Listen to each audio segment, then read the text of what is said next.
Welcome to General Relativity Lecture 4. This is Rifat Bari from Brown University. And this is Hyperbolic Berry from New York University. And we'll be using this textbook, Spacetime and Geometry by Sean Carroll, throughout this course.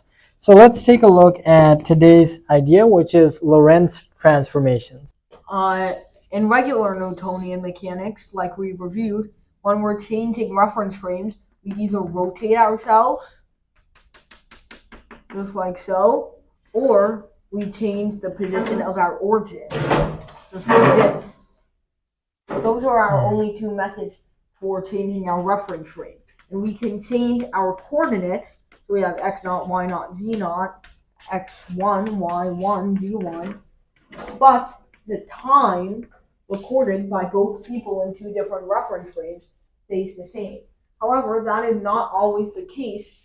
Write it here. In special and general relativity, that is not always the case, because now we consider time as a coordinate as well. So this is x, this is ct. So now, just like how in regular mechanics, we consider space, or the distance between 2 points, to always be conserved, no matter if you rotate your reference frame or you move it a little bit, it's still always going to be congruent. Here, that conserved quantity is the space-time interval, which is x squared minus c squared t squared. Or you can write it another way as x mu g mu nu x nu. So that is the quantity that we're conserving. And so when we change two different reference frames, this quantity is what we want to conserve. So now, that means that we have to come up with a transform for these coordinates, x mu and x nu, such that if we plug in, say, so if we have, this is the Lorentz transform, this is x mu, g mu nu, and this is the Lorentz transform, and this is x nu. Is this correct? Let's get to that. Okay, so very good. The ideas you raised are exactly right. So let's start. No. Please. Okay. We'll get to that. Please, man. Okay. Well, that's wrong. That's why. How? Well, we'll get to that part. Oh, if I try to explain how it's right, then don't erase it. It's fine. No, it's okay. I don't want people seeing my mistakes. Okay. We'll edit that out. Okay. That's the idea. Okay. So let me start explaining. Yeah. So exactly as Subarna was saying, there's three main types of transformations on the coordinate plane. We can do translations, we can do rotations, or we can do Lorentz transformations, which are also known as boosts. Okay, so let's take a look at the mathematical form of each of these. First, let's look at translations. Okay, so how do we write a translation in space and time in a mathematical form? Well, it's very simple. We say that x nu prime, the new coordinates, are equal to our old coordinates plus some offset in space. And we apply this only to the diagonal elements, right? Only to the diagonal elements. And this is how we do that. The diagonal elements of the tensor. Okay, tensor? Well, this is the position coordinate. So for example, this guy is C. Don't look here. This is CT prime, Y prime, this is Z prime. This delta function is just the identity matrix. In 4 dimensions. And then we're just adding to the original space-time vector by some amount, A0, A1, A2. Well, when we're just translating, don't erase it. What? When we're just translating, there's no time difference. You can shift the time coordinate as well, because this is a 4D vector right here with components A0, A1, A2, and A3. And that wouldn't make it a Lorentz transform, right? It's not a Lorentz transformation, it's just a translation in space and time. Okay, wait, what are we doing? So that's what a translation is, and a translation, of course, preserves the space-time interval. Why? because the space-time interval, exactly like you said, is mu x nu. In index notation, we don't have to care about the order, but if we wanted to write it in matrix notation, then we have to write it like this, right? So that's the idea. Oh, so, yeah, I can see of what happens now. So yeah. essentially what I need the space too. For the, you can write here if you want. Okay. So what we want now is essentially, since our Lorentz transform is supposed to be applied to our coordinates, just like you might remember from linear algebra, if we had some sort of transform, we would just multiply it by our original coordinates or our original basis vectors, x0 and x1, in order to get our new basis vectors, x0 prime and x1 prime. So in the same way, we're going to apply the Lorentz transform. And the thing about this is it's supposed to keep the regular space-time interval the same. Okay, So write it here, yeah. So this should be equivalent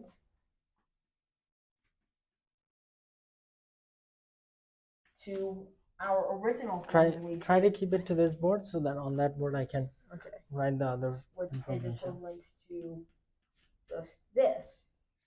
And so once we take the transpose of this, we get delta x transpose, Lorentz transpose, metric Lorentz, delta x is equal to delta x transpose, metric delta x. So it should be pretty obvious now that then the Lorentz transform times the metric times the Lorentz transform has to be equal to the metric. And these are all the conditions. This is the only condition the Lorentz transform has to satisfy to conserve the space-time interval. Okay, sounds good. So then let's look at the next kind of transformation we can make, which is rotations. Okay, so exactly like you were talking about, translations are just a shift in the space-time coordinates. So if this is x and y, then you know it's being recorded, so don't do like so. For if we translate these coordinates, then we just take them to some new x prime, y prime, right? That's the idea. We shift them by this vector a mu. Now we're looking at the second kind of transformation, which is rotations. We saw that translations, of course, preserve the space-time interval because you're just, if you translate by some amount each of the space-time coordinates, then the difference delta x or delta y or delta z or delta t will remain the same, right? The difference won't change. So the space-time interval won't change. Now let's look at rotations. How do we express rotations in the same form? Well, we can express it and in a matrix form or in a index form. So we can write x mu prime is lambda mu prime nu x mu. Yep. Oh, sorry, x nu. You might remember how we normally express rotations. Okay. I'm gonna write on that board. You wanna write? Wait, so you're gonna use everything? Okay. So you might remember this is the matrix we use in order to rotate something, to rotate our basis vectors by some angle theta. So how does this relate to how we rotate in 4D? Yeah, exactly. So I'm actually going to write down exactly what you wrote. In matrix form, this is written as x prime is your rotation matrix times the original space-time vector. Yep. And exactly like you predicted, our rotation matrix is of the following form. If we want a rotation in the xy plane, then we don't rotate time, and the x value is usually cosine theta, y value is sine theta, but you have to make the determinant 1 because cosine squared theta plus sine squared theta is 1. So that's why I put a minus sign here. And I put a cosine theta here without any sign. And a 1 over here because I don't want to translate the z coordinate. So now we can test out the effect of this transformation here. And those are all, of course, 0, right? Yeah, I'm just going to fill it in. Yes. Reduce any confusion. So here x prime is ct prime, x prime, y prime, z prime. For lambda, I'm going to plug that in. 1 cosine theta, sine theta, minus sine theta, cosine theta, and 1. And then for x, I'll plug in ct x, y, z. Now I want you to write down the transformed coordinates for time, x, y, and z. Go ahead, write down the transformed coordinates by applying this matrix to the spacetime vector. All right, so all we have to do here is, okay, so this is a 4 by 4. You've given me, this is a 1 by 4. Wait, no, this is 4 by. That's right. 4 by 1. All right. So all we have to do here is we are getting a 1 by 4 back. So just like this. So we just take the dot product just like so to get CT because we don't rotate it at all in that dimension. So then we take the dot product of this with the whole thing, which is just going to be x cos plus y sine.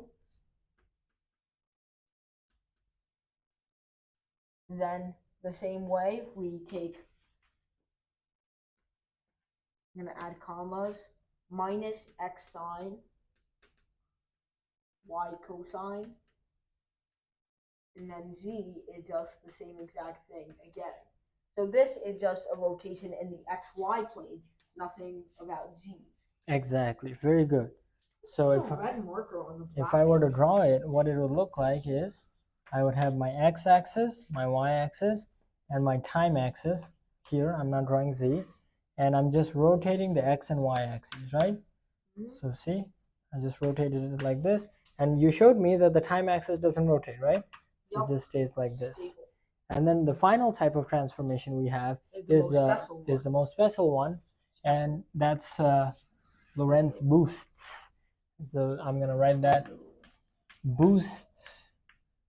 And Lorentz boosts take you from a reference frame that's not moving to a reference frame that is moving with a velocity v.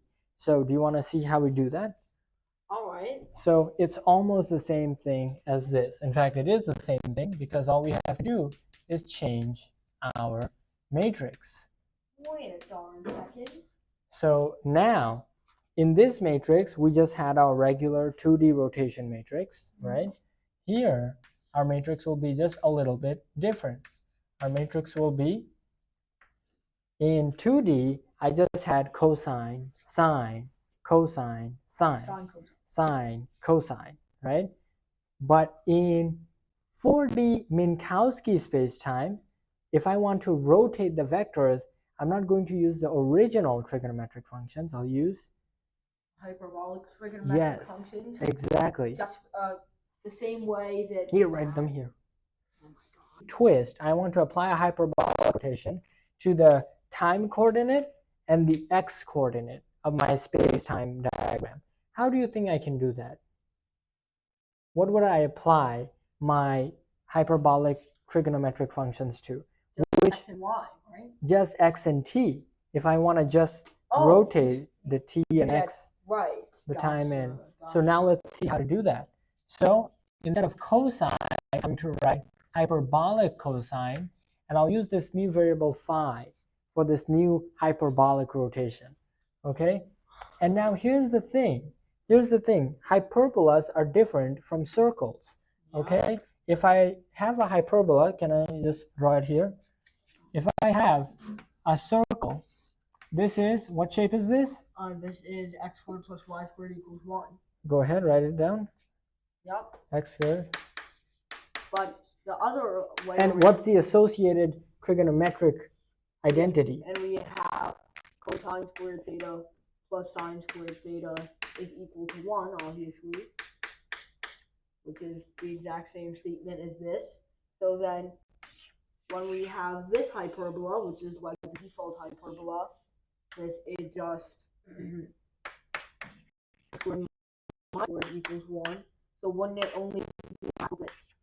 Cos squared theta minus sin theta is equal to 1? Exactly.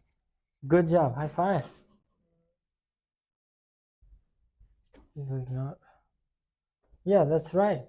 Okay, that's why I'm going to write cosh sinh phi, and here I'll put 0, 0. And then here I'm going to put sinh phi cosh 0, 0. And then for the y coordinate, I'm not going to change it. And z coordinate, I'm not going to change it. So that's my coordinate frame for this guy. And let me, so this is cosh squared minus sinh squared. So yes, that's not going to change anything. I have a question. Yeah. How's the determinant of this going to be a 1? Because we just have this direction, but this direction is all Look at this 2 by 2 submatrix and tell me what the determinant is. Oh, gotcha. And that's obviously and 1, right? Look at this 2 by 2 submatrix and tell me what the determinant is here. Also 1. But here I have cosh squared phi minus sinh squared phi is 1. Exactly what I have here. Yep, right? Gotcha. Good? Mm-hmm. Now let's apply. Are you ready to apply this? Why can't this just be positive? Convention. All right. So phi minus sinh phi 0, 0 minus sinh phi cosh phi 0, 0, 1, 1. Okay. And this is CTXY. Yes, gotcha. Go ahead. Write down the transformed vectors. So then what's CT prime going to be? Well, should be, oh, sorry. So what will CT prime be? Well, don't take up all the space because we need the remainder. Okay. So I'll just write it like this. So we have CT cos phi minus x sine phi. Sinh phi. Sorry. I should have put an H here. Yep. And x prime is sorry. So x prime is going to be c minus ct sine h phi plus plus x cos phi. Exactly. Take a look. So we were looking at a Lorentz boost, which takes us from a reference frame that's not moving to one that's moving at a velocity v. And how did we apply that boost? By applying some matrix lambda mu prime nu to our original vector, our original spacetime vector x nu. Okay? Now if I wanted to write this in matrix form, then I could write it equivalently as x prime is lambda times x. Very simple, right? And so Bono wrote down the matrix lambda, which is lambda mu nu is equal to, so for a 4D rotation in Minkowski spacetime, I'm going to use hyperbolic functions cosh and sinh phi 0, 0. Put up my minus here, minus sinh phi cosh phi 0, 0, 1, 1.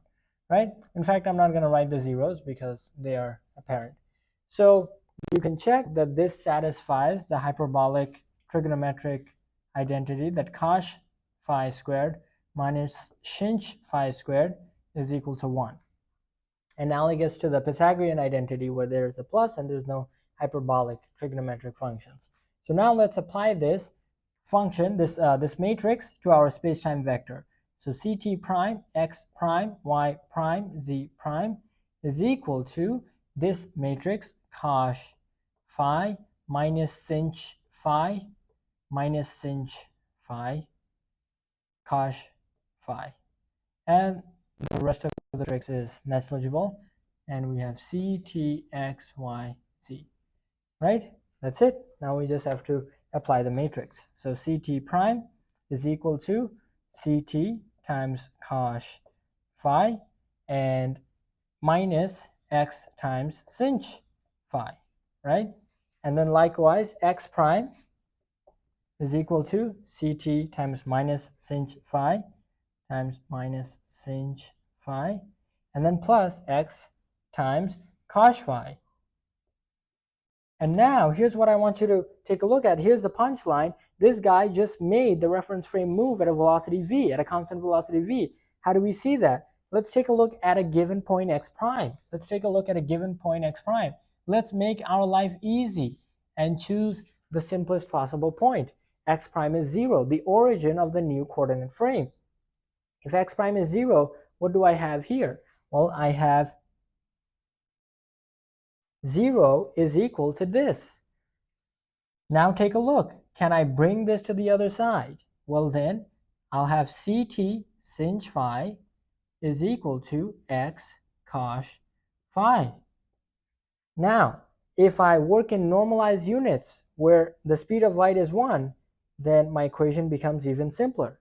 And now, can I divide both sides by time so that I have x over t, and divide both sides by cos so that I have sinh phi over cos phi. But what is x over t? That's the velocity. And what is sinh phi over cos phi? That's tanh phi. So that tells us that the velocity of this reference frame is tanh phi, the hyperbolic tangent of phi. And visually what that looks like is, here's our original reference frame, x time, x and t, and here's the new Lorentz transform reference frame. It looks like you took scissors and you kind of rotated, hyperbolic rotated the reference frame by an angle phi. And now, how do you recover the Lorentz transformations from here? Just solve for phi over here. If I solve for phi, what do I get? Phi is arc hyperbolic tanh of the velocity. And now I can just plug that back into my transformation equations for time and space. And if I do that, what do I get? Let's do the time one. The time equation in normalized units where c is 1 is as follows, right? So let me write that down again here. T prime is equal to t times cos phi minus x times sinh phi. Now I know what phi is. It's arc hyperbolic tan of v. But now if I pull out the cos phi, I just have t minus x, and sinh over cos is just tanh. But what is phi if not arc hyperbolic tan of the velocity? So this is cos phi of t minus x times arc hyperbolic tanh of tanh inverse of the velocity. But what is tanh of tanh inverse? It's just the velocity. So this is t minus vx times cos of phi. But we know what phi is. Phi is again. So you see, just using the same tricks again and again, phi is just the hyperbolic arctan of the velocity times t minus vx. But can we simplify this? Yes, we can. Yes, we can. What is this? Well, just go back to this. Go back to the hyperbolic trigonometric identity that cos squared x minus sinh squared x is 1. Divide both sides by cos squared. So you get 1 minus hyperbolic tan squared is 1 over cos is hyperbolic secant. But now take a look. What is tanh squared of x? Remember that tanh phi is v. So tanh squared of phi is v squared.